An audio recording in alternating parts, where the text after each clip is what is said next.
ਸਵਾਗਤ। ਮੈਂ ਹਰਜਿੰਦਰ ਸਿੰਘ ਰੰਧਾਵਾ, ਤੁਸੀਂ ਦੇਖ ਰਹੇ ਹੋ ਪੰਜਾਬ ਟੈਲੀਵਿਜ਼ਨ ਔਰ ਮੇਰੇ ਨਾਲ ਨੇ senior journalist Manpreet Randhawa. Welcome Manpreet ji. ਧੰਨਵਾਦ ਰੰਧਾਵਾ ਜੀ। ਮਨਪ੍ਰੀਤ ਜੀ, ਅੱਜ ਖਬਰਾਂ ਸਿੱਧੀਆਂ ਨਹੀਂ ਪੁੱਠੀਆਂ ਨੇ, ਵਿੱਚੋਂ ਜਾਣਾ ਪੈਣਾ, ਲੰਘਣਾ ਪੈਣਾ। ਚੋਣ ਕਮਿਸ਼ਨ ਨੇ ਕੱਲ ਜਿਹੜੀ ਮੀਟਿੰਗ ਕੀਤੀ ਆ ਕਰੋਨਾ ਦੀ ਸਥਿਤੀ ਜਾਣਨ ਲਈ, ਜਿਹਨਾਂ ਸੂਬਿਆਂ 'ਚ ਇਲੈਕਸ਼ਨ ਹੋਣੀ ਹੈ, ਔਰ ਉਹਦੇ ਅੰਦਰ ਕਾਫੀ ਝੋਲ ਨੇ। ਇਹ ਦੇਖਣਾ ਬਣਦਾ ਹੈ ਕਿ ਕੀ ਸਮੇਂ ਸਿਰ ਚੋਣ ਜ਼ਾਬਤਾ ਲਾਗੂ ਹੋ ਜਾਊਗਾ ਜਾਂ ਇਹਨੇ ਅਗਲੇ ਦਿਨਾਂ ਦੇ ਵਿੱਚ ਵਿਸਥਾਰ ਲੈ ਜਾਣਾ 6 ਮਹੀਨਿਆਂ ਬਾਅਦ ਤੱਕ। ਲੇਕਿਨ ਜੇਕਰ ਤੁਸੀਂ ਪੰਜਾਬ ਦੀ ਰਾਜਨੀਤੀ ਦੇ ਵਿੱਚ ਨਸ਼ਿਆਂ ਦੇ ਮਾਮਲੇ ਦੀ ਗੱਲ ਕਰੋਗੇ ਤਾਂ ਕੇਂਦਰ ਨੇ ਕੱਲ੍ਹ ਅਮਿਤ ਸ਼ਾਹ ਦੀ ਅਗਵਾਈ ਦੇ ਵਿੱਚ ਆਪਣੇ ਸਾਰੇ ਪੁਲਿਸ ਪ੍ਰਮੁੱਖ ਸੱਦ ਲਏ, ਉਹਨਾਂ ਦੀ ਮੀਟਿੰਗ ਕੀਤੀ ਆ ਔਰ ਇਹਦੇ ਉੱਤੇ ਵੀ ਪੇਸ਼ਬੰਦੀਆਂ ਹੋਈਆਂ ਨੇ। ਤੇ ਜੇਕਰ ਮਜੀਠੀਆ ਮਾਮਲੇ ਨੂੰ ਦੇਖਣਾ ਹੋਵੇ ਤਾਂ ਇਹ ਜ਼ਰੂਰ ਤੁਹਾਡੇ ਤੋਂ ਪੁੱਛਣਾ ਬਣਦਾ ਹੈ ਕਿ ਕੱਲ ਜਿਹੜਾ ਉਹਨਾਂ ਨੇ ਹਾਈ ਕੋਰਟ ਦਾ ਰੁਖ ਕੀਤਾ, ਇਹਦੇ ਵਿੱਚ ਕੋਈ ਨਵੀਂ ਪਲੀ ਲਈ ਹੈ, ਕੋਈ ਨਵੇਂ ਪਹਿਲੂ ਰੱਖਿਆ ਜ਼ਮਾਨਤ ਲੈਣ ਲਈ, ਤੇ ਨਾਲ ਦੀ ਨਾਲ ਹੀ ਤੁਸੀਂ ਪੰਜਾਬ ਦੇ ਡੀਜੀਪੀ ਦੀ ਨਿਯੁਕਤੀ ਸੰਬੰਧੀ ਹੋਣ ਵਾਲੀ ਮੀਟਿੰਗ ਉਹਦੀ ਤੈਅ ਕਰਤੀ ਹੈ ਯੂਪੀਐਸਸੀ ਨੇ ਡੇਟ। ਹੁਣ ਦੇਖਣਾ ਇਹ ਆ ਕਿ ਇਹਦੇ ਵਿੱਚ ਮੌਜੂਦਾ ਡੀਜੀਪੀ ਐਲੀਜੀਬਲ ਹੈਗੇ ਕਿ ਨਹੀਂ, ਕੀ ਪੰਜਾਬ ਪੁਲਿਸ ਕੋਲ ਇੱਕ ਨਵਾਂ ਡੀਜੀਪੀ ਹੋਵੇਗਾ ਅਗਲੇ ਕੁਝ ਦਿਨਾਂ ਦੇ ਵਿੱਚ। ਤੇ ਇਹਦੇ ਨਾਲ ਹੀ ਅਕਾਲੀ ਦਲ ਜਦੋਂ ਸਤਪ੍ਰੀਤ ਸਿੰਘ ਸੱਤਾ ਦਾ ਮਾਮਲਾ ਜਿਹੜਾ ਕਾਂਗਰਸ ਸਰਕਾਰ ਵੇਲੇ ਜਾਂ ਇਸ ਤੋਂ ਪਿਛਲੀ ਵਾਰ ਭੋਲਾ ਵੇਲੇ ਵਿਕਰਮ ਸਿੰਘ ਮਜੀਠੀਆ ਨਾਲ ਜੁੜਦਾ ਰਿਹਾ ਨਾ ਹੈ, ਉਹਨੂੰ ਬੁਲਾਰੀਆ ਨਾਲ ਜੋੜ ਰਹੇ ਆ ਅੰਮ੍ਰਿਤਸਰ ਦੇ ਇੱਕ ਐਮਐਲਏ ਜਿਹੜੇ ਕਦੇ ਵਿਕਰਮ ਦੇ ਨੇੜੇ ਸੀਗੇ। ਤਾਂ ਤੁਹਾਨੂੰ ਕਾਂਗਰਸ ਦੇ ਐਮਐਲਏ ਤੇ ਲੱਗਦੇ ਦੋਸ਼ਾਂ ਦੀ ਜਾਂਚ ਬਾਰੇ ਵੀ ਅੱਗੇ ਵਧਣਾ ਪਊਗਾ। ਇਹਦੇ ਨਾਲ ਹੀ ਜੇਕਰ ਤੁਸੀਂ ਨਵਜੋਤ ਸਿੰਘ ਸਿੱਧੂ ਦਾ ਪੁਲਿਸ ਖਿਲਾਫ ਹਾਸੇ ਠੱਠੇ ਵਿੱਚ ਕੀਤੀ ਟਿੱਪਣੀ ਦੀ ਗੱਲ ਕਰੋਗੇ ਤਾਂ ਕੱਲ ਸੁਖਬੀਰ ਬਾਦਲ ਵੀ ਕਹਿੰਦੇ ਤਾਂ ਚਵਾਨੀ ਨਹੀਂ ਛੱਡਦੇ। ਇੱਕ ਵੱਡਾ ਪੁਲਿਸ ਅਫਸਰ ਜਿਹੜਾ ਇਲੈਕਸ਼ਨ ਲੜਦਾ ਹੈ ਅੰਮ੍ਰਿਤਸਰੋਂ ਜੋਸ਼ੀ ਦੇ ਖਿਲਾਫ, ਉਹਦੇ ਤੇ ਟਿੱਪਣੀਆਂ ਕਰਦੇ ਕਰਦੇ ਵਹਿਣ ਚ ਬਹਿ ਗਏ। ਇਹ ਭੁੱਲ ਗਏ ਕਿ ਇਹ ਸਿਆਸੀਕਰਨ ਸਾਰਾ ਇਹਨਾਂ ਨੇ ਕੀਤਾ, ਖਾਸ ਤੌਰ ਤੇ ਪੋਲੀਟੀਸ਼ੀਅਨਸ ਨੇ। ਅਹਿਮ ਸਵਾਲ ਆ ਕਿ ਜਿਹੜੀ ਚੰਡੀਗੜ੍ਹ ਦੀ ਚੋਣ ਆ, ਇਹਦੇ ਅਰਥ ਤੁਹਾਡੀ ਨਜ਼ਰ 'ਚ ਕੀ ਨੇ, ਪੰਜਾਬ ਦੇ ਉੱਤੇ ਇਹਦੇ ਅਸਰ ਕੀ ਪੈਣਗੇ? ਕੀ ਕੋਈ ਮਿਊਨਿਸਪਲ ਕਾਰਪੋਰੇਸ਼ਨ ਦੀ ਚੋਣ ਜਿਹੜੀ ਆ ਉਹ ਕਿਸੇ ਸੂਬੇ ਦੇ ਚੋਣ ਨਤੀਜਿਆਂ ਨੂੰ ਪ੍ਰਭਾਵਿਤ ਕਰ ਸਕਦੀ ਹੈ? ਇਹ ਅਤਿਅਮ ਆ। ਬੀਜੇਪੀ ਕੀ ਕਾਂਗਰਸ ਔਰ ਢੀਂਡਸਾ ਨਾਲ ਰਲਣ ਤੋਂ ਬਾਅਦ ਪੰਜਾਬ ਦੇ ਵਿੱਚ ਕੋਈ ਵੱਡਾ ਅਸਰ ਛੱਡੂਗੀ? ਤੇ ਕਿਸਾਨ ਜਥੇਬੰਦੀਆਂ ਦੇ ਵਿੱਚ ਡਕੌਂਦਾ ਵਾਲਿਆਂ ਦਾ ਇੱਕ ਨਵੇਂ ਤਰੀਕੇ ਦਾ ਪੈਂਤੜਾ ਆ ਗਿਆ, ਉਹਦੇ ਤੇ ਵੀ ਗੱਲ ਕਰਾਂਗੇ। ਸੋ ਸਭ ਤੋਂ ਪਹਿਲਾਂ ਜੇ ਆਪਾਂ ਚੰਡੀਗੜ੍ਹ ਦੇ ਚੋਣ ਨਤੀਜਿਆਂ ਨੂੰ ਦੇਖੀਏ, ਮੈਂ ਤੁਹਾਡੀ ਨਜ਼ਰ ਤੋਂ ਸੰਖੇਪ ਮੁਲਾਂਕਣ ਚਾਹੁੰਦਾ ਕਿ ਆਮ ਆਦਮੀ ਪਾਰਟੀ ਦੀ ਵੱਡੀ ਜਿੱਤ ਨੂੰ ਪਹਿਲੀ ਵਾਰੀ ਉੱਤਰੀ ਪਾਰਟੀ, ਭਾਵੇਂ ਉਹਦੀ ਵੋਟ ਪਰਸੈਂਟ ਸਭ ਤੋਂ ਘੱਟ ਹੈ, ਕਾਂਗਰਸ ਔਰ ਬੀਜੇਪੀ ਦੀ ਵੋਟ ਪਰਸੈਂਟ ਉਹਦੇ ਨਾਲੋਂ ਜ਼ਿਆਦਾ ਹੈ। ਸੋ ਇਹਨੂੰ ਤੁਸੀਂ ਇਸ ਵੇਲੇ ਕਿਵੇਂ ਦੇਖ ਰਹੇ ਹੋ? ਇਹ ਨਤੀਜੇ ਪੰਜਾਬ ਦੇ ਵਿੱਚ ਪਰਿਵਰਤਿਤ ਹੋਣਗੇ ਨਤੀਜਿਆਂ ਦੇ ਰੂਪ ਦੇ ਵਿੱਚ? ਜੀ ਰੰਧਾਵਾ ਜੀ, ਦੇਖੋ ਆਮ ਤੌਰ ਤੇ ਜਿਹੜੇ ਮਿਊਨਿਸਪਲ ਇਲੈਕਸ਼ਨਸ ਹੁੰਦੀਆਂ ਨੇ ਉਹਨਾਂ ਦਾ ਬਹੁਤਾ ਅਸਰ ਨਾ ਤਾਂ ਅਸੈਂਬਲੀ ਪੋਲਸ ਤੇ ਪੈਂਦਾ ਤੇ ਨਾ ਹੀ ਲੋਕ ਸਭਾ ਦੇ ਜਿਹੜੀਆਂ ਚੋਣਾਂ ਹੁੰਦੀਆਂ ਉਹਨਾਂ ਤੇ ਪੈਂਦਾ, ਕਿਉਂਕਿ ਮੁੱਦੇ ਬਹੁਤ ਵੱਖਰੇ ਵੱਖਰੇ ਹੁੰਦੇ ਆ। ਜਿਹੜੇ ਮਿਊਨਿਸਪਲ ਜਾਂ ਸਿਵਿਕ ਪੋਲਸ ਜਿਹਨਾਂ ਨੂੰ ਆਪਾਂ ਕਹਿ ਦਿੰਦੇ ਆ, ਸਥਾਨਕ ਸਰਕਾਰਾਂ ਦੇ ਜਿਹੜੇ ਇਹ ਇਲੈਕਸ਼ਨਸ ਹੁੰਦੀਆਂ, ਚੋਣਾਂ ਹੁੰਦੀਆਂ, ਇਹਨਾਂ ਦੇ ਬਹੁਤ ਹੀ ਲੋਕਲ ਇਸ਼ੂ ਹੁੰਦੇ ਆ। ਹੁਣ ਮੈਂ ਤੁਹਾਨੂੰ ਉਦਾਹਰਨ ਦੇਣਾ, ਆਮ ਆਦਮੀ ਪਾਰਟੀ ਦੀ ਸੰਨ 2013 ਤੋਂ ਦਿੱਲੀ ਦੇ ਵਿੱਚ ਸੱਤਾ, ਉਸ ਤੋਂ ਬਾਅਦ ਸੰਨ 2015 ਚ ਜਿੱਤਦੀ ਹੈ, ਫਿਰ ਸੰਨ 2020 ਚ ਜਿੱਤਦੀ ਹੈ, ਬੜੀ ਭਾਰੀ ਜਿੱਤ ਲੈ ਕੇ ਆਉਂਦੀ ਆ। ਲੇਕਿਨ ਅੱਜ ਤੱਕ ਦਿੱਲੀ ਦੇ ਵਿੱਚ 3 ਮਿਊਨਿਸਪਲ ਕਾਰਪੋਰੇਸ਼ਨਸ ਨੇ, ਈਸਟ ਦਿੱਲੀ ਦੀ ਆ, ਸਾਊਥ ਦਿੱਲੀ ਦੀ ਆ, ਨਾਰਥ ਦਿੱਲੀ ਦੀ ਆ। ਕਦੇ ਵੀ ਭਾਰਤੀ ਜਨਤਾ ਪਾਰਟੀ ਦਾ ਉੱਥੇ ਕਬਜ਼ਾ ਨਹੀਂ ਹੋਇਆ, ਮਾਫ ਕਰਨਾ, ਆਮ ਆਦਮੀ ਪਾਰਟੀ ਦਾ ਉੱਥੇ ਕਦੇ ਕਬਜ਼ਾ ਨਹੀਂ ਹੋਇਆ। ਇਸੇ ਕਰਕੇ ਤੁਸੀਂ ਇਹ ਦੇਖ ਸਕਦੇ ਹੋ। ਅੱਛਾ, ਇੱਕ ਹੋਰ ਚੀਜ਼ ਦੇਖੋ, ਜਦੋਂ ਵੀ ਦਿੱਲੀ ਦੇ ਵਿੱਚ ਲੋਕ ਸਭਾ ਦੀ ਚੋਣ ਹੁੰਦੀ ਹੈ, 7 ਦੀਆਂ 7 ਸੀਟਾਂ ਭਾਰਤੀ ਜਨਤਾ ਪਾਰਟੀ ਜਿੱਤਦੀ ਆ। ਮੈਂ ਤੁਹਾਨੂੰ ਹੋਰ ਉਦਾਹਰਨਾਂ ਦਿੰਦਾ, ਕਿਉਂਕਿ ਅਸੈਂਬਲੀ ਦੀਆਂ ਇਲੈਕਸ਼ਨਾਂ, ਲੋਕ ਸਭਾ ਦੀਆਂ ਇਲੈਕਸ਼ਨਾਂ ਤੇ ਸਿਵਿਕ ਇਲੈਕਸ਼ਨਾਂ, ਇਹਨਾਂ ਨੂੰ ਅਲੱਗ-ਅਲੱਗ ਕਰਕੇ ਦੇਖਣਾ ਪਊਗਾ। ਤੁਸੀਂ ਯਾਦ ਕਰੋ, ਮੱਧ ਪ੍ਰਦੇਸ਼ 'ਚ ਸੰਨ 2018 ਦੇ ਵਿੱਚ ਚੋਣ ਹੁੰਦੀ ਆ, ਕਾਂਗਰਸ ਜਿੱਤ ਕੇ ਆਉਂਦੀ ਆ। ਇਸੇ ਤਰ੍ਹਾਂ ਨਾਲ ਦੀ ਨਾਲ ਰਾਜਸਥਾਨ ਦੇ ਵਿੱਚ ਸੰਨ 2018 ਦੇ ਵਿੱਚ ਅਸੈਂਬਲੀ ਚੋਣ ਹੁੰਦੀ ਹੈ, ਕਾਂਗਰਸ ਜਿੱਤ ਕੇ ਆਉਂਦੀ ਹੈ। ਜਿੱਦਾਂ ਹੀ 2019 ਆਉਂਦਾ ਤੇ ਭਾਰਤੀ ਜਨਤਾ ਪਾਰਟੀ ਲੋਕ ਸਭਾ ਦੇ ਵਿੱਚ ਬਹੁਤ ਭਾਰੀ ਬਹੁਮਤ ਲੈ ਕੇ ਆਉਂਦੀ ਆ।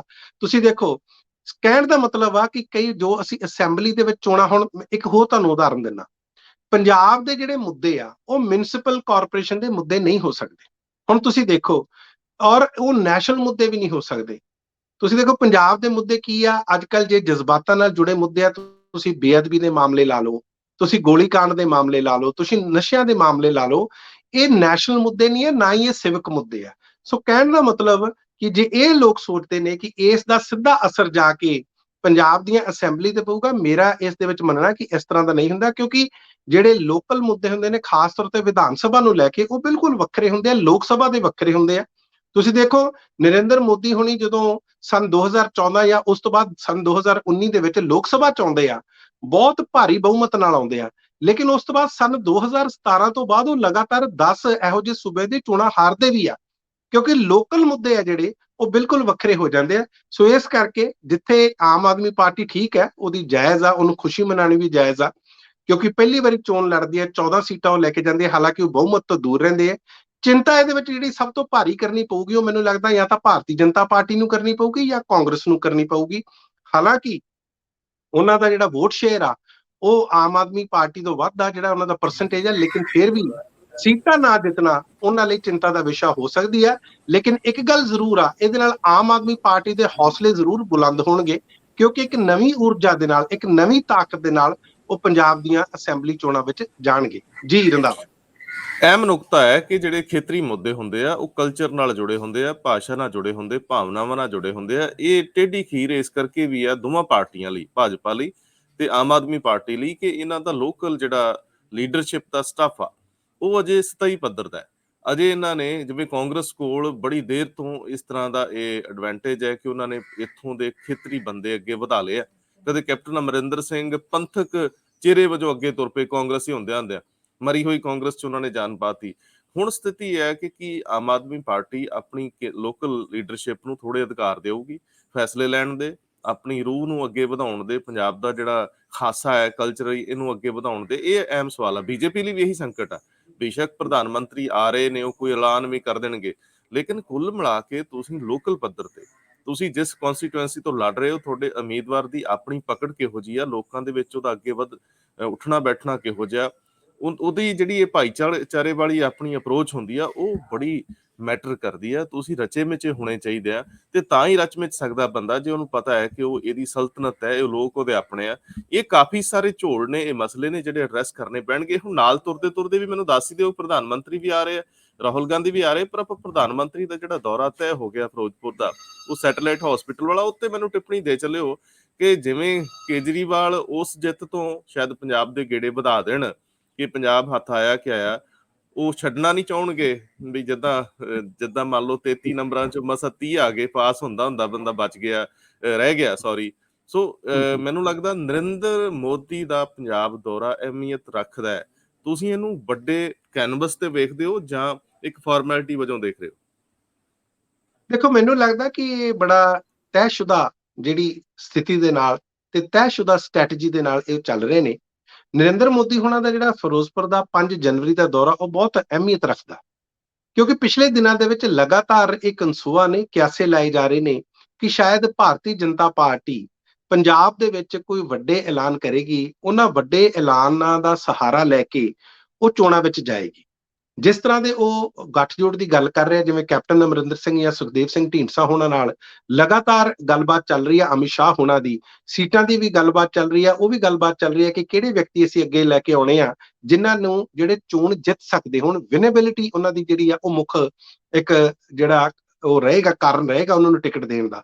ਸੋ ਕਹਿਣ ਦਾ ਮਤਲਬ ਇਸ ਸੰਦਰਭ 'ਚ ਦੇਖੀਏ ਤਾਂ ਨਰਿੰਦਰ ਮੋਦੀ ਹੋਣਾ ਦਾ ਇਹ ਦੌਰਾ ਬਹੁਤ ਹੀ ਜਿਹੜਾ ਉਹ ਇੰਪੋਰਟੈਂਟ ਆ, ਬਹੁਤ ਮਹੱਤਵ ਰੱਖਦਾ, ਕਿਉਂਕਿ ਨਾਲ ਦੀ ਨਾਲ ਉਹ ਲਗਾਤਾਰ ਉੱਤਰ ਪ੍ਰਦੇਸ਼ 'ਚ ਵੀ ਜਾ ਰਹੇ ਆ, ਉੱਤਰਾਖੰਡ 'ਚ ਵੀ ਜਾ ਰਹੇ ਆ। ਔਰ ਤੁਹਾਨੂੰ ਯਾਦ ਹੋਣਾ, ਉੱਤਰਾਖੰਡ ਦੇ ਵਿੱਚ ਉਹਨਾਂ ਨੇ 18,000 ਕਰੋੜ ਦਾ ਪੈਕੇਜ ਅਨਾਉਂਸ ਕੀਤਾ ਸੀ। ਇਸੇ ਤਰ੍ਹਾਂ ਦੀ ਇੱਕ ਪੈਕੇਜ ਦੀ ਅਨਾਉਂਸਮੈਂਟ ਭਾਰਤੀ ਜਨਤਾ ਪਾਰਟੀ ਹੈ ਜਿਹੜੀ ਪੰਜਾਬ ਦੀ ਇਕਾਈ ਆ, ਉਹ ਵੀ ਇਸ ਤਰ੍ਹਾਂ ਦੀ ਉਮੀਦ ਕਰਦੀ ਹੈ, ਕਿਉਂਕਿ ਉਹਨਾਂ ਨੂੰ ਲੱਗਦਾ ਇਸ ਨਾਲ ਉਹਨਾਂ ਦੇ ਪੰਜਾਬ ਦੀਆਂ ਚੋਣਾਂ ਦੇ ਵਿੱਚ ਜਿਹੜੇ ਚਾਂਸਿਸ ਆ ਜਾਂ ਜਿਹੜੇ ਪ੍ਰੋਸਪੈਕਟਸ ਆ ਉਹ ਵਧਣਗੇ। ਨਾਲ ਦੀ ਨਾਲ 3 ਜਨਵਰੀ ਦੀ ਵੀ ਤੁਸੀਂ ਗੱਲ ਕੀਤੀ ਹੈ, ਜਿਸ ਦਿਨ ਰਾਹੁਲ ਗਾਂਧੀ ਆ ਰਹੇ, ਕਿਲੀ ਚਾਹਨਾ ਆ ਰਿਹਾ, ਉਹ ਉੱਥੇ ਆ ਕੇ ਉਹ ਵੀ ਇੱਕ ਵੱਡੇ ਇਕੱਠ ਨੂੰ ਸੰਬੋਧਨ ਕਰਨ ਦੀ ਇਸ ਤਰ੍ਹਾਂ ਦੀ ਸੰਭਾਵਨਾ ਰੱਖੀ ਜਾਂਦੀ ਹੈ ਕਿ ਉੱਥੇ ਉਹ ਵੀ ਸ਼ਾਇਦ ਜਿਹੜਾ ਹੈ ਕੁਝ ਅਹਿਮ ਅਨਾਉਂਸਮੈਂਟਸ ਕਰਨਗੇ। ਲੇਕਿਨ ਪ੍ਰਧਾਨ ਮੰਤਰੀ ਨਰਿੰਦਰ ਮੋਦੀ ਹੋਣਾ ਦਾ ਦੌਰਾ ਇਸ ਕਰਕੇ ਵੀ ਬਹੁਤ ਅਹਿਮੀਅਤ ਰੱਖਦਾ ਕਿਉਂਕਿ ਭਾਰਤੀ ਜਨਤਾ ਪਾਰਟੀ ਇੱਕ ਨਵੀਂ ਤਾਕਤ ਜਿਹੜੀ ਆ ਉਹ ਫੂਕਣ ਦੀ ਕੋਸ਼ਿਸ਼ ਕਰਦੀ ਹੈ, ਖਾਸ ਤੌਰ ਤੇ ਕਿਸਾਨੀ ਸੰਘਰਸ਼ ਤੋਂ ਬਾਅਦ। ਜਿਸ ਤਰ੍ਹਾਂ ਕਿਸਾਨੀ ਸੰਘਰਸ਼ ਦਾ ਉਹਨਾਂ ਨੇ ਹੱਲ ਕੀਤਾ, ਯਾਨੀ ਕਿ ਕਾਨੂੰਨ ਵਾਪਸ ਲਏ, ਉਸ ਤੋਂ ਬਾਅਦ ਜਿਹੜਾ ਕਿਸਾਨ ਜਿਹੜੇ ਵਾਪਸ ਘਰਾਂ ਨੂੰ ਆ ਗਏ ਆ, ਤੇ ਇਸ ਤੋਂ ਬਾਅਦ ਭਾਰਤੀ ਜਨਤਾ ਪਾਰਟੀ ਦੁਬਾਰਾ ਪੰਜਾਬ 'ਚ ਆਪਣੀ ਜ਼ਮੀਨ ਤਲਾਸ਼ ਰਹੀ ਆ। ਉਹ ਤਲਾਸ਼ ਰਹੀ ਜ਼ਮੀਨ ਨੂੰ ਕਿੰਨੇ ਕੁ ਉਹ ਹਾਸਲ ਕਰਨ ਦੇ ਵਿੱਚ ਕਾਮਯਾਬ ਹੁੰਦੇ ਨੇ, ਆਉਣ ਵਾਲੇ ਦਿਨਾਂ ਦੇ ਵਿੱਚ ਇਸ ਉੱਤੇ ਆਪਣੀ ਨਜ਼ਰ ਰਹੇਗੀ। ਲੇਕਿਨ ਪ੍ਰਧਾਨ ਮੰਤਰੀ ਕੀ ਐਲਾਨ ਕਰਦੇ ਨੇ, ਉਹ ਕਿਹੋ ਜਿਹੇ ਐਲਾਨ ਕਰਦੇ ਨੇ, ਕਿਹੜੇ ਵੱਡੇ ਐਲਾਨ ਕਰਦੇ ਨੇ, ਉਸ ਤੇ ਵੀ ਆਪਣੀ ਸਾਰਿਆਂ ਦੀ ਨਜ਼ਰ ਜ਼ਰੂਰ ਬਣੀ ਰਹੇਗੀ। ਜੀ ਰੰਧਾਵਾ ਜੀ। ਭਾਜਪਾ ਦੀ ਕੇਂਦਰੀ ਲੀਡਰਸ਼ਿਪ ਸਿੱਖ ਮਾਨਸਿਕਤਾ ਨੂੰ ਟੱਚ ਕਰਨ ਦੀ ਕੋਸ਼ਿਸ਼ ਪਿਛਲੇ ਕਾਫੀ ਦਿਨਾਂ ਤੋਂ ਕਰਦੀ ਪਈ ਆ, ਔਰ ਖਾਸ ਤੌਰ ਤੇ ਪ੍ਰਧਾਨ ਮੰਤਰੀ ਤੇ ਜਿਹੜੇ ਯੋਗੀ ਆਦਿੱਤਿਆਨਾਥ ਨੇ ਯੂਪੀ ਦੇ ਵਿੱਚ, ਉਹ ਕੱਲ ਗੁਰੂ ਘਰ ਦੇ ਵਿੱਚ ਵੀ ਗਏ, ਔਰ ਇਹ ਖਬਰ ਬਣਦੀ ਰਹਿੰਦੀ ਹੈ ਲਗਾਤਾਰ। ਜਿਵੇਂ ਅਮਿਤ ਸ਼ਾਹ ਦਾ ਅੱਜ ਕੱਲ੍ਹ ਐਟੀਟਿਊਡ ਆ, ਉਹ ਵੀ ਇੰਜ ਲੱਗ ਰਿਹਾ ਕਿ ਉਹ ਇਸ ਘੱਟ ਗਿਣਤੀ ਨੂੰ ਨਾਲ ਹਿੱਕ ਨਾਲ ਲਾ ਕੇ ਰੱਖਣ ਦਾ ਦਿਖਾਵਾ ਜ਼ਰੂਰ ਕਰ ਰਿਹਾ। ਹੁਣ ਇਹ ਤਾਂ ਕਿੰਨਾ ਉਹ ਕਿੰਨਾ ਕੁ ਨਤੀਜਿਆਂ 'ਚ ਕਿੰਨਾ ਬਦਲਦਾ, ਇਹ ਵੱਖਰੀ ਗੱਲ ਆ। ਉਹ ਕਿੰਨੇ ਕੁ ਐਲਾਨ ਕਰ ਪਾਉਂਦੇ ਆ, ਜਾਂ ਉਹ ਸਿੱਖੀਜ਼ਮ ਨੂੰ ਕਿੰਨਾ ਕੁ ਪ੍ਰਮੋਟ ਕਰਨ 'ਚ ਆਪਣੇ ਸਰਕਾਰੀ ਨਜ਼ਰੀਏ ਤੋਂ ਕਿੰਨਾ ਕੁ ਕਰ ਪਾਉਂਦੇ ਆ। ਕਿਉਂਕਿ 300 ਸਾਲਾਂ ਤੁਹਾਨੂੰ ਯਾਦ ਹੋਣਾ ਵਾਜਪਾਈ ਸਾਹਿਬ ਦੇ ਸਮੇਂ 'ਚ ਅਨੰਦਪੁਰ ਸਾਹਿਬ, ਉਸ ਤੋਂ ਬਾਅਦ ਗੁਰੂ ਤੇਗ ਬਹਾਦਰ ਸਾਹਿਬ ਦਾ ਹੁਣ ਹੈ, ਪਿੱਛੇ ਕਰੋਨਾ ਕਰਕੇ ਉਹ ਟਲ ਗਿਆ ਸੀ। ਕਿੰਨੀਆਂ ਕੁ ਅਨਾਉਂਸਮੈਂਟਸ, ਕਿੰਨੇ ਕੁ ਪ੍ਰੋਗਰਾਮ, ਕਿੰਨੇ ਕੁ ਪ੍ਰੋਜੈਕਟ ਦਿੱਤੇ ਜਾਂਦੇ ਆ, ਇਹ ਵੀ ਦੇਖਣਾ ਹੋਊਗਾ। ਕਿਉਂਕਿ ਇਹ ਅਤਿਮ ਆ ਕਿ ਇਹ ਸਰਹੱਦੀ ਸੂਬਾ। ਲੇਕਿਨ ਮੈਂ ਇਹਦੇ ਤੇ ਅੱਗੇ ਨਾਲ ਹੀ ਜਾਊਂਗਾ, ਇੱਕ ਨਸ਼ੇ ਜਿਹੜੇ ਆ ਪੰਜਾਬ ਦੇ ਵਿੱਚ ਵੱਡਾ ਮੁੱਦਾ ਬਣ ਗਿਆ, ਔਰ ਪਿਛਲੀ ਇਲੈਕਸ਼ਨ ਤੋਂ ਹੁਣ ਤੱਕ ਆਉਂਦਿਆਂ ਇਸ ਮੁੱਦੇ ਨੇ ਅੱਗੇ ਨਾਲੋਂ ਵੱਡਾ ਹੋ ਗਿਆ, ਵਿਸਥਾਰ ਲੈ ਗਿਆ, ਔਰ ਇਹਨੇ ਮੁੱਦੇ ਨੇ ਸ਼ਾਇਦ ਇਲੈਕਸ਼ਨ ਦੇ ਨਤੀਜਿਆਂ ਤੇ ਵੀ ਅਸਰ ਪਾਉਣਾ। ਖਾਸ ਤੌਰ ਤੇ ਅਕਾਲੀ ਦਲ ਤੇ ਸਿੱਧਾ ਅਸਰ ਹੋ ਰਿਹਾ। ਉਹਨਾਂ ਦਾ ਵੱਡਾ ਲੀਡਰ ਅਜੇ ਵੀ ਜ਼ਮਾਨਤ ਲਈ ਯਤਨ ਕਰ ਰਿਹਾ। ਹੁਣ ਇਹ ਤਿੰਨ ਖਬਰਾਂ ਇਕੱਠੀਆਂ ਹੋ ਗਈਆਂ। ਸਭ ਤੋਂ ਪਹਿਲੀ ਗੱਲ ਤਾਂ ਇਹ ਹੈ ਕਿ ਅਮਿਤ ਸ਼ਾਹ ਨੇ ਨਸ਼ਿਆਂ ਦੇ ਮਾਮਲੇ 'ਚ ਸਾਰਿਆਂ ਸਟੇਟਾਂ ਦੇ ਸੱਦ ਲਏ ਸੀਗੇ ਪੁਲਿਸ ਮੁਖੀ, ਉਹਨਾਂ ਨਾਲ ਗੱਲਬਾਤ ਕੀਤੀ ਹੈ। ਦੂਜਾ ਸਵਾਲ ਇਹ ਹੈ ਕਿ ਮਜੀਠੀਆ ਵੱਲੋਂ ਜ਼ਮਾਨਤ ਅਰਜ਼ੀ ਦਾਖਲ ਕਰਤੀ ਗਈ ਹੈ।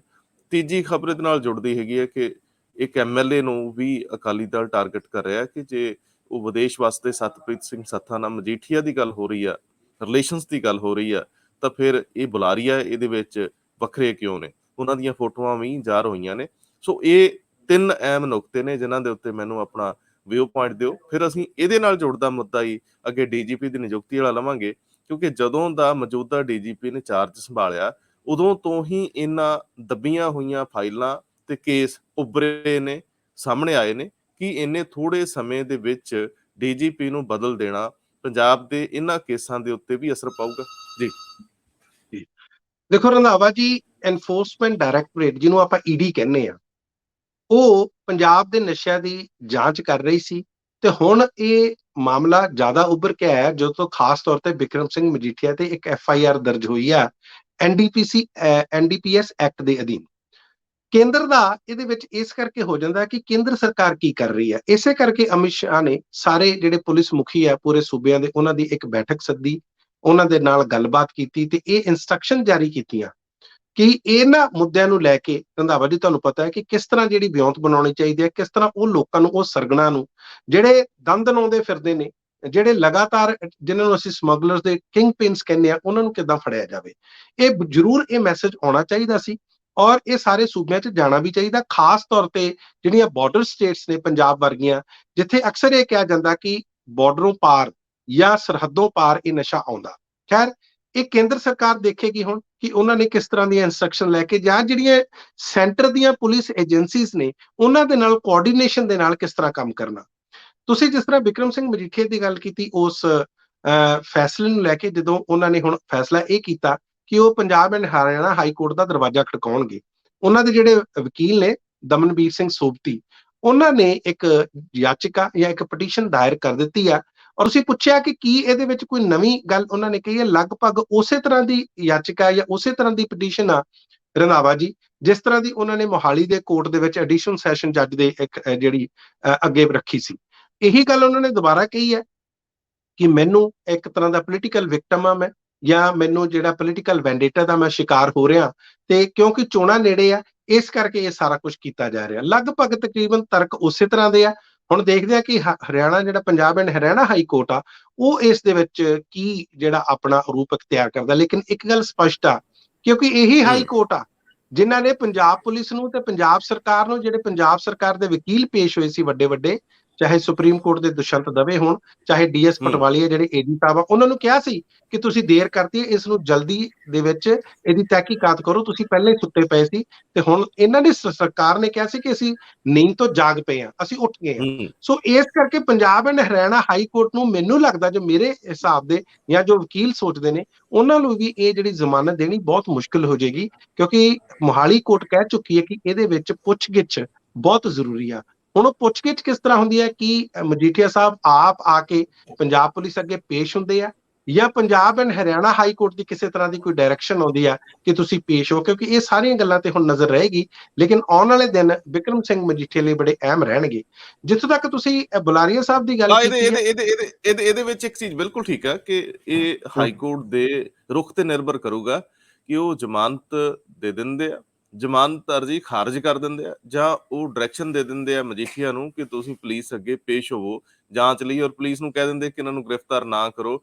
ਕਈ ਪਹਿਲੂ ਨੇ, ਔਰ ਕਿਸੇ ਵੇਲੇ ਹੋ ਸਕਦਾ ਕਿ ਸਿੱਧੀ ਜ਼ਮਾਨਤ ਅਰਜੀ ਖਾਰਜ ਕਰਨ ਦੀ ਬਜਾਏ ਜਾਂ ਜ਼ਮਾਨਤ ਦੇਣ ਦੀ ਬਜਾਏ ਕੋਈ ਵਿਚਲਾ ਰੁਖ ਵੀ ਅਖਤਿਆਰ ਕਰ ਲਿਆ ਜਾਵੇ, ਕਿਉਂਕਿ ਇਹ ਡਿਸਕ੍ਰਿਸ਼ਨ ਹੈ ਮਾਣਯੋਗ ਉੱਚ ਅਦਾਲਤ ਦੀ ਕਿ ਉਹ ਇਹਨੂੰ ਕਿਵੇਂ ਵੇਖਦੇ ਆ ਮਸਲੇ ਨੂੰ, ਕਿਉਂਕਿ ਇਹ ਮਸਲਾ ਆਲਰੇਡੀ ਉਹਨਾਂ ਕੋਲ ਸੀਗਾ। ਇਹ ਤੁਸੀਂ ਬਿਲਕੁਲ ਠੀਕ ਕਹਿ ਰਹੇ ਹੋ ਕਿ ਮਜੀਠੀਆ ਨੂੰ ਵੀ ਜਦੋਂ ਉਹਨਾਂ ਨੇ ਇਸ ਕੇਸ ਦੇ ਵਿੱਚ ਧਿਰ ਬਣ ਲਈ ਆਪਣੀ ਪਟੀਸ਼ਨ ਪਾਈ ਸੀ ਤੇ ਉਹਨਾਂ ਨੂੰ ਕਿਹਾ ਗਿਆ ਸੀ ਕਿ ਤੁਹਾਨੂੰ ਕਿਉਂ ਲੱਗਦਾ ਕਿ ਤੁਹਾਡੇ ਖਿਲਾਫ ਕੁਛ ਹੈ। ਸੋ ਇਹ ਸਾਰੇ ਪੈਂਤੜੇ। ਹਾਂ, ਹੁਣ ਤੁਸੀਂ ਗੱਲ ਕਰ ਰਹੇ ਸੀ ਬੁਲਾਰੀਆ ਤੇ ਜਿਹੜੇ ਅਕਾਲੀ ਦਲ ਦੋਸ਼ ਲਾਉਂਦਾ ਕਿ ਜੇ ਸਾਡੇ ਵਾਲੇ ਚ ਕਮੀ ਆ ਤਾਂ ਇਹ ਦੁੱਧ ਧੋਤੇ ਕਿਉਂ। ਜੀ ਬਿਲਕੁਲ ਤੁਸੀਂ ਠੀਕ ਕਿਹਾ। ਦੇਖੋ ਹਾਈ ਕੋਰਟ ਇਹ ਵੀ ਕਹਿ ਸਕਦਾ, ਜੇ ਜ਼ਮਾਨਤ ਵੀ ਦੇ ਦਿੰਦੇ ਆ, ਐਂਟੀਸਪੇਟਰੀ ਬੇਲ ਦੀ ਗੱਲ ਕੀਤੀ, ਤਾਂ ਇਹ ਵੀ ਕਹਿ ਸਕਦਾ ਕਿ ਤੁਸੀਂ ਜਾਂਚ ਤੇ ਅੱਗੇ ਪੇਸ਼ ਹੋ।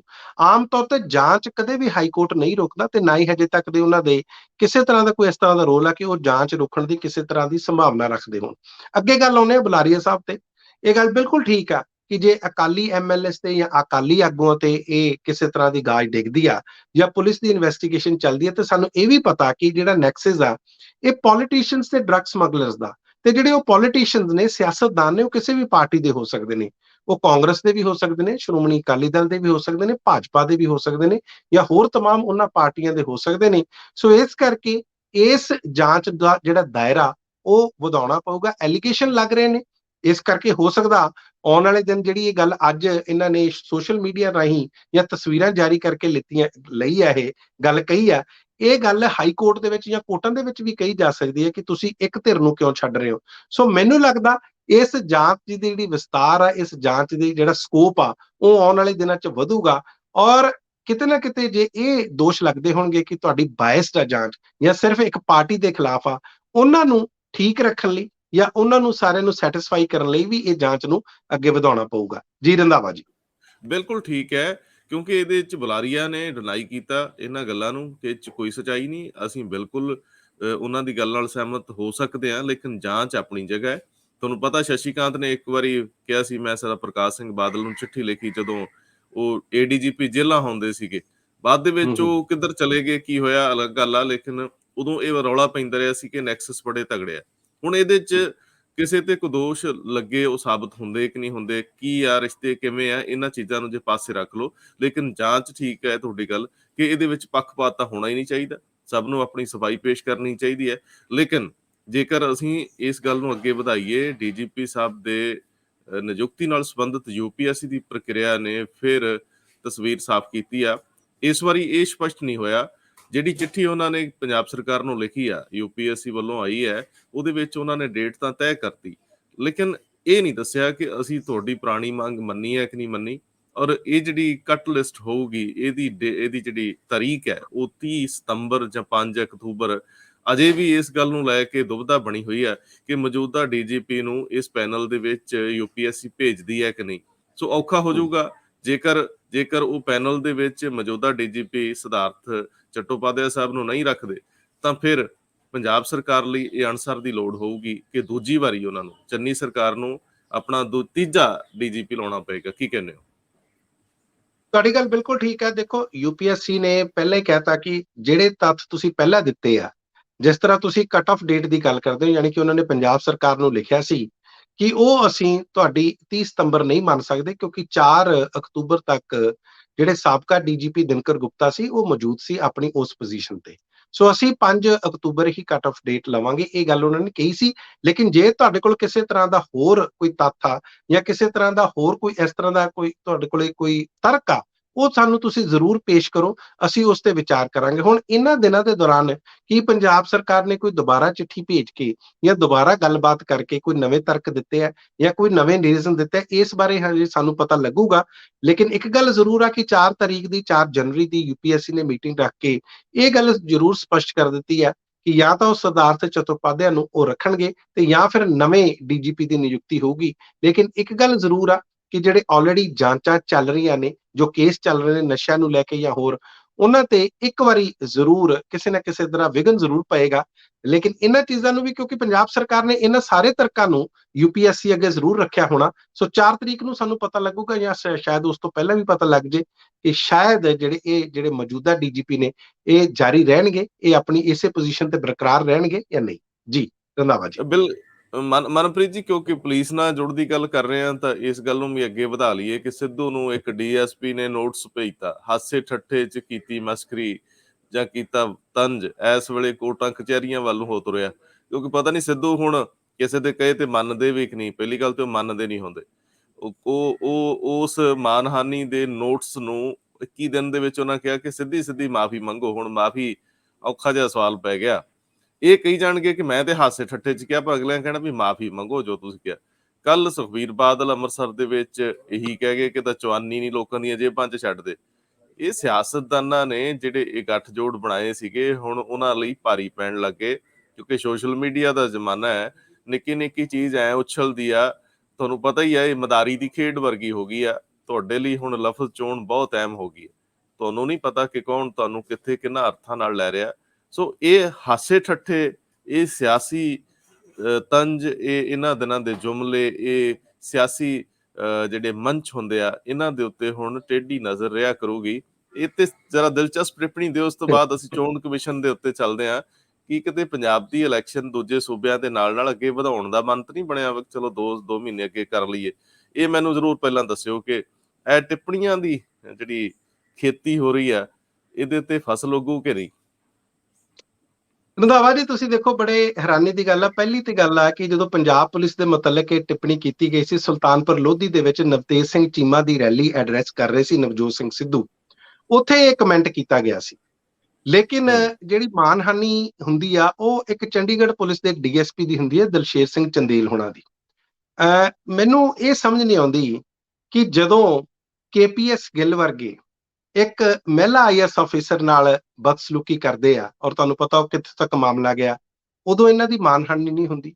ਜਦੋਂ ਸੁਮੇਧ ਸਿੰਘ ਸੈਣੀ ਵਰਗੇ ਕਈ ਕੇਸਾਂ 'ਚ ਫਸੇ ਹੁੰਦੇ ਆ, ਉਦੋਂ ਮਾਨਹਾਨੀ ਨਹੀਂ ਹੁੰਦੀ। ਹੁਣ ਦੀ ਤੁਸੀਂ ED ਦੀ ਰਿਪੋਰਟ ਦੇਖ ਲਓ। ED ਦੀ ਰਿਪੋਰਟ ਜਿਹੜੀ FIR ਦਰਜ ਹੋਈ ਹੈ ਜਿਸ ਬੇਸ ਤੇ, ਉਸ ਤੋਂ ਬਾਅਦ STF ਤੇ, ਉਹਦੇ ਵਿੱਚ ਬਾਰ-ਬਾਰ ਪੁਲਿਸ ਅਫਸਰਾਂ ਦੇ ਨਾਮ ਆਉਂਦੇ ਆ, ਬੜੇ ਸੀਨੀਅਰ ਪੁਲਿਸ ਅਫਸਰਾਂ ਦੇ ਨਾਮ ਆਉਂਦੇ ਆ। ਉਦੋਂ ਇਹਨਾਂ ਦੀ ਮਾਨਹਾਨੀ ਨਹੀਂ ਹੁੰਦੀ। ਜਦੋਂ ਇੰਡੀਅਨ ਇੱਕ ਪੁਲਿਸ ਫਾਊਂਡੇਸ਼ਨ ਐਂਡ ਇੰਸਟੀਚਿਊਟ ਆ, ਜਦੋਂ ਪਿਛਲੇ ਦਿਨਾਂ ਦੇ ਵਿੱਚ ਸਰਵੇ ਹੋਇਆ ਨਵੰਬਰ ਦੇ ਮਹੀਨੇ ਦੇ ਵਿੱਚ, ਤੇ ਪੰਜਾਬ ਪੁਲਿਸ ਦਾ ਨਾਮ ਬਿਲਕੁਲ ਲਗਭਗ ਥੱਲੜਿਆਂ ਰਾਜਾਂ ਦੇ ਵਿੱਚ, ਥੱਲੜੇ ਸੂਬਿਆਂ ਦੇ ਵਿੱਚ ਆਇਆ, ਉਦੋਂ ਇਹਨਾਂ ਦੀ ਮਾਨਹਾਨੀ ਨਹੀਂ ਹੁੰਦੀ। ਕਹਿਣ ਦਾ ਮਤਲਬ ਹੈ ਕੁਝ ਟਿੱਪਣੀਆਂ ਇਸ ਤਰ੍ਹਾਂ ਦੀਆਂ ਕੀਤੀਆਂ ਜਾਂਦੀਆਂ, ਠੀਕ ਹੈ, ਬਹੁਤ ਸਾਰੇ ਅਫਸਰ ਆ ਜਿਨ੍ਹਾਂ ਨੇ ਮਾਣ ਖੱਟਿਆ, ਲੇਕਿਨ ਤੁਸੀਂ ਇੱਕ ਇਹੋ ਜਿਹੀ ਟਿੱਪਣੀ, ਔਰ ਸਾਨੂੰ ਇਹ ਵੀ ਪਤਾ ਰੰਧਾਵਾ ਜੀ ਅੱਜ, ਕਿਉਂਕਿ ਇਹ ਗੱਲ ਕਰਨੀ ਬਣਦੀ ਆ ਕਿ ਪੰਜਾਬ ਪੁਲਿਸ ਦੇ ਅੰਦਰ ਜਿਹੜੀ ਪੁਲਿਸਿੰਗ ਇੱਕ ਆਮ ਵਿਅਕਤੀ ਨੂੰ ਉਹ ਮਿਲਦੀ ਨਹੀਂ। ਤੁਹਾਨੂੰ ਵੀ ਪਤਾ ਕਿ ਕਿਸੇ ਕਾਉਂਸਲਰ ਤੋਂ, ਕਿਸੇ MLA ਤੋਂ, ਕਿਸੇ ਸੀਨੀਅਰ ਅਫਸਰ ਤੋਂ, ਕਿਸੇ ਮਿਨਿਸਟਰ ਤੋਂ, ਮੁੱਖ ਮੰਤਰੀ ਤੋਂ ਫੋਨ ਕਰਾਏ ਬਿਨਾਂ ਕਿਸੇ ਨੂੰ ਪੁਲਿਸ ਥਾਣਿਆਂ ਦੇ ਵਿੱਚ ਇਨਸਾਫ ਮਿਲਣ ਦੀ ਉਮੀਦ ਨਹੀਂ ਹੁੰਦੀ। ਇਹਨਾਂ ਚੀਜ਼ਾਂ ਨੂੰ ਵੀ ਸਾਨੂੰ ਧਿਆਨ 'ਚ ਰੱਖਣਾ ਚਾਹੀਦਾ। ਔਰ ਠੀਕ ਹੈ, ਚਾਹੇ ਹਾਸੇ ਠੱਠੇ ਦੇ ਵਿੱਚ ਇਹ ਟਿੱਪਣੀਆਂ ਕੀਤੀਆਂ ਗਈਆਂ ਹੋਣ, ਇਹਨਾਂ ਦਾ ਬੜਾ ਦੂਰ ਤੱਕ ਮਤਲਬ ਆ। ਕਿਉਂਕਿ ਜਦੋਂ ਇਹ ਲੋਕ ਜਾਣਦੇ ਨੇ, ਔਰ ਸਾਨੂੰ ਇਹ ਵੀ ਪਤਾ ਕਿ ਆਮ ਤੌਰ ਤੇ ਬਹੁਤ ਸਾਰੇ ਸਾਡੇ ਪੁਲਿਸ ਅਫਸਰ ਉਹ ਜ਼ਿਆਦਾਤਰ ਰੀਅਲ estate ਏਜੰਟਸ ਬਣ ਗਏ ਨੇ, ਜਦਕਿ ਉਹ ਪੁਲਿਸਿੰਗ ਕਰਨ ਜਾਂਦੇ ਨੇ। ਇਹ ਵੀ ਪਤਾ, ਹਾਲਾਂਕਿ ਆਪਾਂ ਅਕਸਰ ਕਹਿੰਦੇ ਹਾਂ ਕਿ ਬਹੁਤ ਸਾਰੇ ਇਮਾਨਦਾਰ ਵੀ ਹੈ, ਲੇਕਿਨ ਠੀਕ ਆ। ਸੋ ਇਹਨਾਂ ਸਾਰੀਆਂ ਚੀਜ਼ਾਂ ਨੂੰ ਮੁੱਖ ਰੱਖਦੇ ਹੋਏ ਪਹਿਲਾਂ ਤਾਂ ਤੁਸੀਂ ਇਹ ਦੱਸੋ, ਸਾਡਾ ਅਕਸ ਜਿਹੜਾ ਉਹ ਦਿਨੋ ਦਿਨ ਖਰਾਬ ਕਿਉਂ ਹੋ ਰਿਹਾ? ਕੌਣ ਖਰਾਬ ਕਰ ਰਿਹਾ? ਕਿਹੜੇ ਅਫਸਰ ਖਰਾਬ ਕਰ ਰਹੇ ਆ?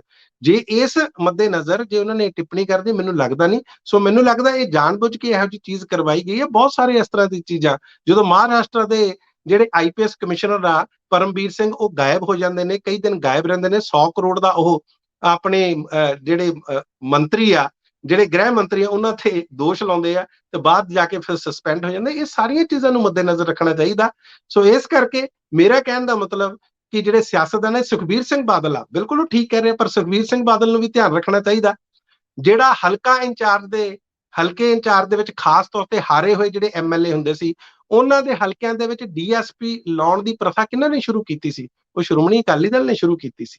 ਉਹਨਾਂ ਨੂੰ ਅਖਤਿਆਰ ਦਿੱਤੇ ਸੀ ਕਿ ਤੁਸੀਂ ਇਹਨਾਂ ਦੇ ਹਲਕੇ 'ਚ ਰਹੋ ਤੇ ਇਹਨਾਂ ਦੇ ਕੰਮ ਕਰਾਓ। ਸੋ ਪੁਲਿਸ ਦਾ ਜਿਹੜਾ ਸਿਆਸੀਕਰਨ ਹੋਣਾ ਜਾਂ ਉਹਨਾਂ ਦੀ ਕ੍ਰਿਮੀਨਲਾਈਜੇਸ਼ਨ ਹੋਣੀ, ਇਹ ਆਪਾਂ ਨੂੰ ਸਾਰਿਆਂ ਨੂੰ ਪਤਾ ਵੀ ਇਹ ਕਿਸ ਤਰ੍ਹਾਂ ਸ਼ੁਰੂਆਤ ਹੋਈ।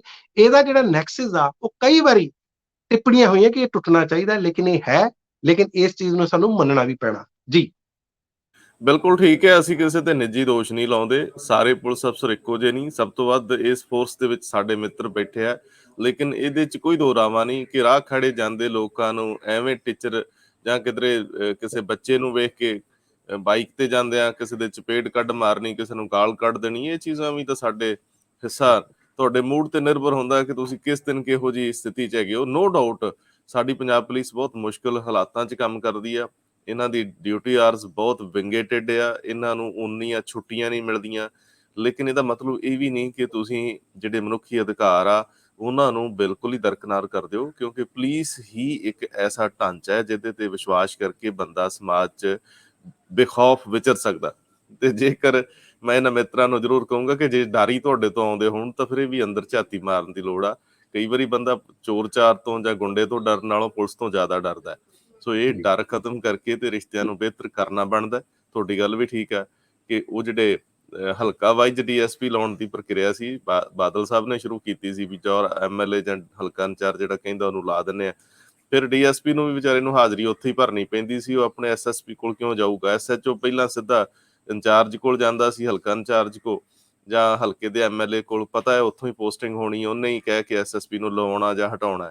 ਇਹ ਬੜੀਆਂ ਗੁੰਝਲਾਂ ਨੇ, ਲੇਕਿਨ ਮੈਨੂੰ ਹੁਣ ਤੁਸੀਂ ਇਹ ਹਾਂ ਇਸ ਮਾਮਲੇ 'ਚ ਜਿਨ੍ਹਾਂ ਨੇ ਚੰਦੇਲ ਸਾਹਿਬ ਨੇ ਵਾਹ ਖੱਟੀ ਆ ਸੋਸ਼ਲ ਮੀਡੀਆ ਤੇ, ਉਹਨਾਂ ਦਾ ਮੁਫਤ ਚਟੌਰ ਬਣਿਆ ਫਿਰਦਾ। ਇੰਨੀ ਤਾਂ ਮੇਰੇ ਖਿਆਲ ਸਾਰੀ ਉਮਰ ਦੇ ਵਿੱਚ ਕਿਸੇ ਡੀਜੀਪੀ ਨੂੰ ਤਵੱਜੋ ਨਹੀਂ ਮਿਲੀ ਹੋਣੀ ਜਿੰਨੀ ਉਹ ਲੈ ਗਿਆ। ਚਲੋ ਬੰਦੇ ਨੇ ਹਿੰਮਤ ਕੀਤੀ ਆ, ਉਹਦਾ ਆਈਡੀਆ ਚੱਲ ਗਿਆ, ਖੱਟ ਗਏ ਅਗਲੇ ਹੈ। ਪਰ ਇਹ ਮੈਨੂੰ ਲੱਗਦਾ ਲੋੜੋਂ ਜ਼ਿਆਦਾ ਇਹਦੀ ਕੋਈ ਏਡੀ ਲੋੜ ਨਹੀਂ, ਪਰ ਜਿਹਦਾ ਦਾਅ ਲੱਗ ਗਿਆ ਅਗਲੇ ਨੇ ਲਾ ਲਿਆ। ਪਰ ਇੱਧਰ ਪੇਚਾ ਸਿੱਧੂ ਨਾਲ ਪਿਆ, ਪਤਾ ਨਹੀਂ ਅਗਲਾ ਵੀ ਮੰਨਦਾ ਕਿ ਨਹੀਂ ਮੰਨਦਾ, ਸਿਆਪਾ ਵੱਡਾ ਪੈਣਾ ਮੈਨੂੰ ਲੱਗਦਾ। ਖੈਰ ਛੱਡ ਦਿੰਦੇ ਆ। ਤੇ ਮੈਨੂੰ ਹੁਣ ਤੁਸੀਂ ਦੱਸਿਓ ਚੋਣ ਕਮਿਸ਼ਨ ਵਾਲੀ ਗੱਲ, ਕਿ ਚੋਣ ਕਮਿਸ਼ਨ ਕੱਲ ਨਿੱਠ ਕੇ ਬੈਠਿਆ, ਸਿਹਤ ਸਕੱਤਰ ਸੱਦਿਆ, ਕਰੋਨਾ ਦੀ ਸਥਿਤੀ ਪੁੱਛੀ, 5 ਰਾਜਾਂ ਦੇ ਮਾਮਲੇ 'ਚ ਇਲੈਕਸ਼ਨ ਨੂੰ ਲੈ ਕੇ ਬੜੀ ਸੰਜੀਦਾ ਜੀ ਗੱਲਬਾਤ ਚੱਲਦੀ ਰਹੀ, ਕਈ ਘੰਟਿਆਂ 'ਚ ਫੈਲ ਗਈ, ਇਹ ਵਿਸਥਾਰ ਲੈ ਗਈ। ਇਸ ਕਵਾਇਦ ਨੂੰ ਪ੍ਰਬੰਧਾਂ ਦੇ ਨਜ਼ਰੀਏ ਤੋਂ ਵੇਖੀਏ ਜਾਂ ਕਿਤੇ ਮਹੀਨਾ 2 ਮਹੀਨੇ ਅੱਗੇ ਕਰਨ ਦੀ ਕਵਾਇਦ ਵੀ ਆ, ਕਿਉਂਕਿ ਕਹਿੰਦੇ ਜਿਹੜੀ ਇਹ ਤੀਜੀ ਲਹਿਰ ਆ ਛੋਟੀ ਹੋ ਸਕਦੀ ਆ, ਮੁੱਕ ਵੀ ਜਾਊਗੀ, ਪਰ ਆਉਣ ਹੀ ਵਾਲੀ ਆ। 30% ਤੱਕ ਕਹਿੰਦੇ ਇਹ ਅੰਕੜਾ ਵੱਧ ਸਕਦਾ ਹੈ। ਸੋ ਮੈਨੂੰ ਦੱਸਿਓ ਕਿ ਕੇਂਦਰ ਸੰਜੀਦਾ ਹੈ, ਚੋਣ ਕਮਿਸ਼ਨ ਕਿਤੇ ਇਸ ਤਰ੍ਹਾਂ ਦੀ ਪ੍ਰਕਿਰਿਆ 'ਚ ਤਾਂ ਨਹੀਂ ਕਿ ਮਹੀਨਾ 2 ਮਹੀਨੇ ਜੇ ਅੱਗੇ ਵਧਾ ਵੀ ਲਵਾਂਗੇ ਤੇ ਕਿਸੇ ਦਾ ਕਿਹੜਾ ਕੁ ਜਾਂਦਾ ਹੈ। ਆਪਣੀਆਂ ਸਾਰੀਆਂ ਧਿਰਾਂ ਨੂੰ ਰੌਲੇ ਰੱਪੇ ਪਾਉਣ ਦਾ ਮੌਕਾ ਵੱਧ ਮਿਲ ਜਾਊਗਾ, ਇਲੈਕਸ਼ਨ ਸਮੇਂ ਸਿਰ ਹੋ ਜਾਊ। ਕੀ ਕਹਿੰਦੇ ਹੋ ਰੰਧਾਵਾ ਜੀ? ਪਿਛਲੇ ਦਿਨਾਂ ਦੇ ਵਿੱਚ ਇਲਾਹਾਬਾਦ ਹਾਈ ਕੋਰਟ ਦੇ ਇੱਕ ਜੱਜ ਨੇ, ਉਹਨਾਂ ਦਾ ਨਾਮ ਹੈ ਸ਼ੇਖਰ ਕੁਮਾਰ ਯਾਦਵ, ਉਹ ਜਦੋਂ ਇੱਕ ਆਪਣਾ ਆਰਡਰ ਦੇ ਰਹੇ ਸੀ ਉਸ ਦੇ ਵਿੱਚ ਉਹਨਾਂ ਨੇ ਟਿੱਪਣੀ ਕੀਤੀ। ਉਹ ਕਹਿੰਦੇ ਪ੍ਰਧਾਨ ਮੰਤਰੀ ਨੂੰ ਚਾਹੀਦਾ ਕਿ ਵੱਡੀਆਂ ਵੱਡੀਆਂ ਰੈਲੀਆਂ ਜਾਂ ਇਹ ਸਾਰਾ ਕੁਝ ਇਹਨਾਂ ਤੇ ਧਿਆਨ ਰੱਖਣ, ਕਿਉਂਕਿ ਜਿਹੜੀ ਇੱਕ ਨਵਾਂ ਓਮਿਕਰੋਨ ਨਾਮ ਦਾ ਵੇਰੀਐਂਟ ਆਇਆ, ਉਸ ਨਾਲ ਕਹਿੰਦੇ ਫੈਲਾਅ ਹੋ ਸਕਦਾ। ਸੋ ਇਹਨਾਂ ਗੱਲਾਂ ਦਾ ਬੜਾ ਧਿਆਨ ਰੱਖਿਆ ਜਾਵੇ। ਮੁੜ ਕੇ ਇਲੈਕਸ਼ਨ ਕਮਿਸ਼ਨ ਪਿਕਚਰ 'ਚ ਆਉਂਦਾ, ਸੁਸ਼ੀਲ ਜਿਹੜੇ ਚੰਦਰ ਨੇ, ਉਹਨਾਂ ਨੂੰ ਪੁੱਛਿਆ ਜਾਂਦਾ, ਉਹ ਕਹਿੰਦੇ ਹਾਂਜੀ ਸਾਨੂੰ ਵੀ ਪਤਾ ਤੇ ਅਸੀਂ ਇਸ ਗੱਲ ਦਾ ਧਿਆਨ ਰੱਖਾਂਗੇ। ਕਿਆਸ ਰਾਈਆਂ ਇਹ ਲਾਈਆਂ ਜਾ ਰਹੀਆਂ ਨੇ, ਇਹ ਕਿਆਸੇ ਲਾਏ ਜਾ ਰਹੇ ਨੇ ਕਿ ਸ਼ਾਇਦ ਜਿਹੜੀਆਂ ਚੋਣਾਂ ਉਹ ਪੋਸਟਪੋਨ ਕਰ ਦਿੱਤੀਆਂ ਜਾਣ, ਇਹਨਾਂ ਚੀਜ਼ਾਂ ਨੂੰ ਮੱਦੇਨਜ਼ਰ ਰੱਖਦੇ ਜਾਂ ਇਹਨਾਂ ਚੀਜ਼ਾਂ ਨੂੰ ਬਹਾਨਾ ਬਣਾ ਕੇ। ਇਹ ਗੱਲ ਵੀ ਹੋ ਰਹੀ ਹੈ। ਦੇਖੋ ਇੱਕ ਚੀਜ਼ ਮੈਂ ਤੁਹਾਨੂੰ ਦੱਸਦਾ ਕਿ ਪਿਛਲੇ ਦਿਨਾਂ ਦੇ ਵਿੱਚ ਉੱਤਰ ਪ੍ਰਦੇਸ਼ ਦੇ ਵਿੱਚ, ਉੱਤਰਾਖੰਡ ਜਾਂ ਗੋਆ ਦੇ ਵਿੱਚ ਜਾਂ ਪੰਜਾਬ ਦੇ ਵਿੱਚ ਵੀ ਭਾਜਪਾ ਨੂੰ ਜਿਹੜੀ ਜਿਸ ਤਰ੍ਹਾਂ ਦਾ ਸਮਰਥਨ ਮਿਲਣ ਦੀ ਉਮੀਦ ਸੀ ਉਹ ਨਹੀਂ ਮਿਲ ਰਿਹਾ। ਦੂਸਰੇ ਪਾਸੇ ਇੱਕ ਮੈਂ ਤੁਹਾਨੂੰ ਹੋਰ ਗੱਲ ਜ਼ਰੂਰ ਜੋੜਨਾ ਚਾਹੁੰਦਾ ਕਿ ਪਿਛਲੇ ਦਿਨਾਂ ਦੇ ਵਿੱਚ, ਪਹਿਲਾਂ ਧਰਮ ਸੰਸਦ ਦੀ ਮੈਂ ਇੱਕ ਦਿਨ ਪਹਿਲਾਂ ਵੀ ਗੱਲ ਕੀਤੀ ਸੀ ਹਰਿਦੁਆਰ ਦੇ ਵਿੱਚ, ਹੁਣ ਇਸ ਤਰ੍ਹਾਂ ਦੀ ਗੱਲ ਰਾਏਪੁਰ ਦੇ ਵਿੱਚ, ਯਾਨੀ ਕਿ ਛੱਤੀਸਗੜ੍ਹ ਜਿੱਥੇ ਕਾਂਗਰਸ ਦੀ ਸਰਕਾਰ ਆ, ਉੱਥੇ ਵੀ ਇਹ ਗੱਲ ਵੇਖੀ ਗਈ ਹੈ ਤੇ ਬਹੁਤ ਜ਼ਿਆਦਾ ਰੌਲਾ ਪੈ ਗਿਆ। ਇਹ ਸਾਰੀਆਂ ਚੀਜ਼ਾਂ ਨੂੰ ਮੱਦੇਨਜ਼ਰ ਰੱਖਦੇ ਹੋਏ, ਔਰ ਤੁਹਾਨੂੰ ਮੈਂ ਇੱਕ ਹੋਰ ਦੱਸਦਾ, 25 ਤਰੀਕ ਨੂੰ ਤੁਸੀਂ ਦੇਖੋ, 25 ਤਰੀਕ ਨੂੰ ਕ੍ਰਿਸਮਸ ਸੀਗੀ। ਕ੍ਰਿਸਮਸ ਵਾਲੇ ਦਿਨ ਬਹੁਤ ਸਾਰੇ ਚਰਚਿਸ ਤੇ ਹਮਲੇ ਹੁੰਦੇ ਆ। ਉਸੇ ਦਿਨ ਮਦਰ ਟਰੀਜ਼ਾ ਦੀ ਫਾਊਂਡੇਸ਼ਨ ਆ ਕੈਲਕਟਾ ਦੇ ਵਿੱਚ, ਵੈਸਟ ਬੰਗਾਲ ਦੇ ਵਿੱਚ, ਉਹਨਾਂ ਦੇ ਅਕਾਊਂਟਸ ਫਰੀਜ਼ ਹੋ ਜਾਂਦੇ ਆ। ਇਹ ਸਾਰਾ ਘਟਨਾਕ੍ਰਮ ਚੱਲ ਰਿਹਾ ਤੇ ਨਾਲ ਦੀ ਨਾਲ ਇਲੈਕਸ਼ਨ ਕਮਿਸ਼ਨ ਕੱਲ ਫਿਰ ਜਾਇਜ਼ਾ ਲੈਂਦਾ ਕਿ ਜਿਹੜੀ ਹੈਲਥ ਪੁਆਇੰਟ ਆਫ ਵਿਊ ਤੋਂ ਕੀ ਸਾਰਾ ਕੁਝ ਠੀਕ ਆ, ਕਿ ਪੰਜਾਬ 'ਚ ਠੀਕ ਆ, ਜਾਂ ਜਿਹੜੇ 5 ਰਾਜ ਆ ਜਿੱਥੇ ਚੋਣਾਂ ਹੋਣ ਜਾ ਰਹੀਆਂ ਨੇ ਉਹਨਾਂ ਵਿੱਚ ਠੀਕ ਆ। ਇੱਕ ਚੀਜ਼ ਮੈਂ ਤੁਹਾਨੂੰ ਹੋਰ ਦੱਸਦਾ, ਨੀਤੀ ਆਯੋਗ ਦੀ ਇੱਕ ਰਿਪੋਰਟ ਆਈ ਹੈ ਹੈਲਥ ਇੰਡੈਕਸ ਦੇ ਉੱਤੇ, ਉਹਦੇ ਵਿੱਚ ਪੰਜਾਬ ਫਿਰ ਬਹੁਤ ਥੱਲੇ ਆ। ਰੰਧਾਵਾ ਜੀ ਤੁਸੀਂ ਦੇਖੋ, ਉਹਦੇ ਵਿੱਚ ਕੇਰਲ ਸਭ ਤੋਂ ਉੱਤੇ ਆ, ਉਹਦੇ ਵਿੱਚ ਤੇਲੰਗਾਨਾ, ਤਮਿਲਨਾਡੂ ਇਹ ਸਭ ਤੋਂ ਉੱਤੇ ਆ ਕਿ ਇਹਨਾਂ ਨੇ ਆਪਣੇ ਸਨ 2019 ਤੇ ਸਨ 2020 ਦੇ ਵਿੱਚ ਜਿਹੜੀਆਂ ਸਿਹਤ ਸੇਵਾਵਾਂ ਨੇ ਉਹ ਬਹੁਤ ਵਧੀਆ ਦਿੱਤੀਆਂ ਨੇ। ਇਹਨਾਂ ਸਾਰੀਆਂ ਚੀਜ਼ਾਂ ਨੂੰ ਦੇਖਦੇ ਹੋਏ ਮੈਂ ਇਸ ਕਰਕੇ ਜ਼ਿਕਰ ਕਰ ਰਿਹਾ, ਹੋ ਸਕਦਾ ਇਲੈਕਸ਼ਨ ਕਮਿਸ਼ਨ, ਔਰ ਤੁਸੀਂ ਵੈਸਟ ਬੰਗਾਲ ਵੀ ਯਾਦ ਕਰੋ, ਜਦੋਂ ਉੱਥੇ ਅਪ੍ਰੈਲ ਦੇ ਮਹੀਨੇ ਦੇ ਵਿੱਚ ਚੋਣਾਂ ਚੱਲ ਰਹੀਆਂ ਸੀ ਤੇ ਹਜੇ 3-4 ਫੇਜ਼ ਹੋਏ ਸੀ, ਕਿਉਂਕਿ ਉਹ 8 ਫੇਜ਼ਸ ਚ ਹੁੰਦੇ, ਤੇ ਮਮਤਾ ਬੈਨਰਜੀ ਨੇ ਅਪੀਲ ਕੀਤੀ ਸੀ ਕਿ ਕਿਉਂ ਨਾ ਆਪਾਂ ਜਿਹੜੇ ਬਾਕੀ ਰਹਿੰਦੇ ਹੋਏ ਫੇਜ਼ ਇੱਕੋ ਵਾਰੀ ਚ ਹੀ ਕਰਾ ਲਈਏ। ਉਦੋਂ ਕਰਵਾਏ ਨਹੀਂ ਸੀ ਇਲੈਕਸ਼ਨ ਕਮਿਸ਼ਨ ਨੇ, ਉਸੇ ਫੇਜ਼ਸ ਦੇ ਵਿੱਚ ਰਹੇ ਸੀ, ਤੇ ਬਾਅਦ ਚ ਇਲੈਕਸ਼ਨ ਕਮਿਸ਼ਨ ਨੂੰ ਕਈ ਹਾਈ ਕੋਰਟਸ ਵੱਲੋਂ, ਜਿਸ ਤਰ੍ਹਾਂ ਕਿ ਵੈਸਟ ਬੰਗਾਲ ਦੇ ਹਾਈ ਕੋਰਟ ਵੱਲੋਂ, ਕੇਰਲ ਦੇ ਹਾਈ ਕੋਰਟ ਵੱਲੋਂ, ਇਲਾਹਾਬਾਦ ਦੇ ਹਾਈ ਕੋਰਟ ਵੱਲੋਂ, ਕਈ ਹਾਈ ਕੋਰਟਸ ਦੇ ਵੱਲੋਂ ਝਾੜਾਂ ਪਈਆਂ ਸੀ ਕਿ ਤੁਸੀਂ ਇਹ ਕੀ ਕੀਤਾ। ਸੋ ਇਹਨਾਂ ਚੀਜ਼ਾਂ ਨੂੰ ਦੇਖਦੇ ਹੋਏ ਕਿਆਸ ਰਾਈਆਂ ਜ਼ਰੂਰ ਲਾਈਆਂ ਜਾ ਰਹੀਆਂ ਨੇ ਕਿ ਸ਼ਾਇਦ ਚੋਣਾਂ ਅੱਗੇ ਕਰਵਾਈਆਂ ਜਾਣ, ਜਾਂ ਸ਼ਾਇਦ ਭਾਜਪਾ ਕਰਕੇ। ਪਿਛਲੇ ਦਿਨਾਂ ਦੀ ਆਪਾਂ ਉਹ ਵੀ ਮੀਟਿੰਗ ਨਾ ਭੁੱਲ ਗਏ, ਜਦੋਂ ਇਲੈਕਸ਼ਨ ਕਮਿਸ਼ਨ ਦੀ ਮੀਟਿੰਗ ਪੀਐਮਓ ਦੇ ਚੀਫ ਸੈਕਟਰੀ ਨੇ ਬੁਲਾਈ ਸੀ, ਜਦੋਂ ਰੌਲਾ ਪੈ ਗਿਆ ਸੀ, ਪੀਕੇ ਮਿਸ਼ਰਾ ਸਾਹਿਬ ਨੇ ਪਹਿਲਾਂ ਉਹਨਾਂ ਨੇ ਨਾ ਕਰਤੀ ਸੀ, ਬਾਅਦ ਵਿੱਚ ਉਸ ਮੀਟਿੰਗ ਨੂੰ, ਉਸ ਬੈਠਕ ਨੂੰ ਕਿਹਾ ਸੀ ਇਹ ਤਾਂ ਇਨਫਾਰਮਲ ਮੀਟਿੰਗ ਆ। ਸੋ ਚੀਫ ਇਲੈਕਸ਼ਨ ਕਮਿਸ਼ਨ ਕਦੇ ਇਨਫਾਰਮਲ ਮੀਟਿੰਗਾਂ ਕਰਦਾ ਹੁੰਦਾ? ਕੀ ਉਸ ਵਿੱਚ ਹੋਇਆ, ਕੀ ਆਪਸ ਦੇ ਵਿੱਚ ਸੁਲਹ ਸਫਾਈ ਹੋਈ, ਜਾਂ ਕੀ ਇਸ ਤਰ੍ਹਾਂ ਦੀਆਂ ਗੱਲਾਂ ਹੋਈਆਂ, ਸਾਨੂੰ ਨਹੀਂ ਪਤਾ। ਇਹ ਸਾਰੀਆਂ ਚੀਜ਼ਾਂ ਨੂੰ ਦੇਖਦੇ ਹੋਏ ਲੋਕ ਇਹ ਸਮਝਦੇ ਆ, ਪੋਲੀਟੀਕਲ ਪਾਰਟੀਆਂ ਦੇ ਵਿੱਚ ਇਹ ਕਿਆਸ ਰਾਈਆਂ ਲਾਈਆਂ ਜਾ ਰਹੀਆਂ ਨੇ ਕਿ ਸ਼ਾਇਦ Bharatiya Janata party election commission ਦੇ ਨਾਲ ਮਿਲ ਕੇ ਇਹਨਾਂ ਚੋਣਾਂ ਨੂੰ ਅੱਗੇ ਪਾਉਣ ਜਾ ਰਹੀ ਹੈ। ਪਾਉਂਦੀ ਹੈ ਨਹੀਂ ਪਾਉਂਦੀ, ਇਹ ਆਉਣ ਵਾਲੇ ਦਿਨਾਂ 'ਚ ਸਮਾਂ ਪਤਾ ਲੱਗੂਗਾ, ਲੇਕਿਨ ਇਹ ਸਾਰੇ ਤੱਥ ਮੈਂ ਤੁਹਾਡੇ ਸਾਹਮਣੇ ਰੱਖਦੇ ਆ। ਜੀ ਰੰਧਾਵਾ ਜੀ। ਬਿਲਕੁਲ, ਤੁਸੀਂ ਦੇਖੋ ਨਾ ਕਿ ਤਾਬੜ ਤੋੜ ਰੈਲੀਆਂ ਤੇ ਇਵੈਂਟਸ ਪ੍ਰਧਾਨ ਮੰਤਰੀ ਦੇ ਯੂਪੀ 'ਚ ਹੋ ਰਹੇ ਆ, ਬਾਕੀ ਸਟੇਟਾਂ ਜਿੱਥੇ ਇਲੈਕਸ਼ਨਾਂ ਹੋਣੀਆਂ, ਹੁਣ ਜੇ ਪੰਜਾਬ 'ਚ ਵੀ ਆ ਜਾਂਦੇ ਆ ਤਾਂ ਉਹ ਤਾਂ ਇਹ ਕਹਿਣਗੇ ਕਿ ਚੋਣ ਕਮਿਸ਼ਨ ਨੇ ਗਲਤ ਕੀਤਾ, ਐਤਕੀ ਸ਼ਾਇਦ ਪੈਂਤੜਾ ਇਖਤਿਆਰ ਕੀਤਾ ਜਾਵੇ ਕਿ ਅਸੀਂ ਤਾਂ ਤਿਆਰੀ 'ਚ ਸੀਗੇ ਜੀ, ਤੇ ਤੁਸੀਂ ਜੇ ਚੋਣ ਕਮਿਸ਼ਨ ਕਰ ਰਿਹਾ, ਦੂਜਿਆਂ ਵਾਂਗੂ ਵੀ ਇਹ ਗੱਲ ਕਹਿਣਗੇ। ਮੈਨੂੰ ਲੱਗਦਾ ਹੈ ਤਰੀਕਾ ਇਹੀ ਅਪਣਾਇਆ ਜਾ ਰਿਹਾ ਕਿ ਅਖੀਰਲੇ ਸਮੇਂ ਤੱਕ ਤੁਸੀਂ ਚੋਣ ਮੋੜ ਤੇ ਨਜ਼ਰ ਆਓ ਕਿ ਅਸੀਂ ਤਾਂ ਤਿਆਰ ਹਾਂ ਜੀ, ਅਸੀਂ ਤਾਂ ਜਿੱਤ ਰਹੇ ਹਾਂ, ਸਾਨੂੰ ਤਾਂ ਕੋਈ ਫਰਕ ਨਹੀਂ ਪੈਂਦਾ, ਇਹ ਤਾਂ ਚੋਣ ਕਮਿਸ਼ਨ ਦਾ ਆਪਣਾ ਅਖਤਿਆਰ ਆ, ਉਹ ਜੋ ਫੈਸਲੇ ਲੈਂਦਾ। ਦੁਨੀਆ ਦੇ ਵਿੱਚ ਭਾਰਤ ਦੀ ਛਵੀ ਠੀਕ ਬਣਾਈ ਰੱਖਣ ਲਈ ਪ੍ਰਧਾਨ ਮੰਤਰੀ ਵੀ ਕਹਿਣਗੇ ਕਿ ਸਾਨੂੰ ਸਭ ਤੋਂ ਪਹਿਲਾਂ ਆਪਣੇ ਆਪ ਨੂੰ, ਆਪਣੇ ਲੋਕਾਂ ਦੀ ਸੁਰੱਖਿਆ ਨੂੰ ਧਿਆਨ 'ਚ ਰੱਖਣਾ, ਇਲੈਕਸ਼ਨ ਤਾਂ ਚੱਲਦੀਆਂ ਰਹਿੰਦੀਆਂ, ਅਸੀਂ ਲੜਾਂਗੇ, ਅਸੀਂ ਤਾਂ ਚਾਹੁੰਦੇ ਸੀ ਹੋ ਜੇ। ਇਹ ਸਾਰੀਆਂ ਗੱਲਾਂ ਬੀਜੇਪੀ ਦੇ ਲੀਡਰ ਵੀ ਕਰਨਗੇ, ਪਰ ਕਵਾਇਦ ਤਾਂ ਜਿਸ ਤਰ੍ਹਾਂ ਦੀ ਲੱਗਦੀ ਹੈ ਉਹਦੇ ਵਿੱਚ ਇਹ 2-4% ਤਾਂ ਤੁਸੀਂ ਮੰਨ ਕੇ ਚੱਲ ਹੀ ਸਕਦੇ ਹੋ ਕਿ ਕਿਸੇ ਵੇਲੇ ਵੀ ਮਹੀਨੇ, 2 ਮਹੀਨੇ, 4 ਮਹੀਨੇ, 3 ਮਹੀਨੇ ਲਈ, ਜਾਂ ਥੋੜਾ ਜਿਹਾ ਅਗਲੇ ਹੁਕਮਾਂ ਦਾ, ਇੱਕ ਕਹਿੰਦੇ ਹੁੰਦੇ ਟਿਲ ਫਰਦਰ ਆਰਡਰਸ, ਅਗਲੇ ਹੁਕਮਾਂ ਤੱਕ, ਅਗਲੀ ਸਮੀਖਿਆ ਤੱਕ ਸ਼ਾਇਦ ਇਹ ਟਲ ਜਾਣ, ਕਿਉਂਕਿ ਮੇਰਾ ਖਿਆਲ ਹੈ ਕਿ ਮਾਰਚ ਐਂਡ ਤੱਕ ਸਾਰੀਆਂ ਵਿਧਾਨ ਸਭਾਵਾਂ ਦਾ ਆਪਣਾ ਸਮਾਂ ਕਾਰਜਕਾਲ ਖਤਮ ਹੋਣਾ ਹੈ ਤੇ ਨਵੀਆਂ ਵਿਧਾਨ ਸਭਾਵਾਂ ਨੇ ਗਠਿਤ ਹੋਣਾ ਹੈ। ਬਹੁਤ ਮਿਹਰਬਾਨੀ, ਬਹੁਤ ਧੰਨਵਾਦ। ਬਹੁਤ ਬਹੁਤ ਧੰਨਵਾਦ ਤੁਹਾਡਾ ਰੰਧਾਵਾ ਜੀ।